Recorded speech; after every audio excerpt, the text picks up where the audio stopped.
რუსთავში ქართული ქორეოგრაფიის კონკურს-ფესტივალი ქართული ქრისტიანობის სახელმწიფო რელიგიად გამოცხადების 1700 წლისთავის აღსანიშნავად და ილია მეორის ხსოვნის პატივსაცემად ქართული საგალობლებით გაიხსნა.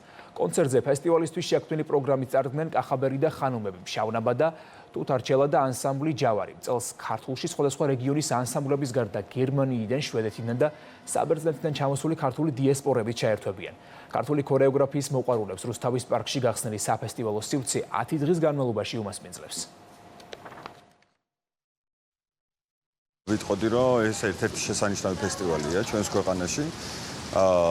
ძალიან ხარისხიანი, ძალიან სწორი, ასე ვთქვათ, წარმოჩენით ჩვენი ქვეყნის მხრიდან, ქართული ფოლკლორიდან, ფესტივალი ქართული. ამ დღეების განმავლობაში ფესტივალში მონაწილეობას მიიღებს დაახლოებით 3000-მდე ახალგაზრდა. კონკურსის ფარგლებში გათვალისწინებული არის საპრიზო ფონდი და დაახლოებით 10 ნომინაციაში გამოვლინდებიან გამარჯვებულები. ეს ფესტივალი განსაკუთრებით მნიშვნელოვანი და გამორჩეულია, იმიტომ რომ იგი ემთხვევა საქართველოს გაქრისტიანების 1700 წლისთავს, ასევე ეძღვნება ჩვენი ას გარდაცვლილი უსაყვალესი პატრიარქის ხსოვნას.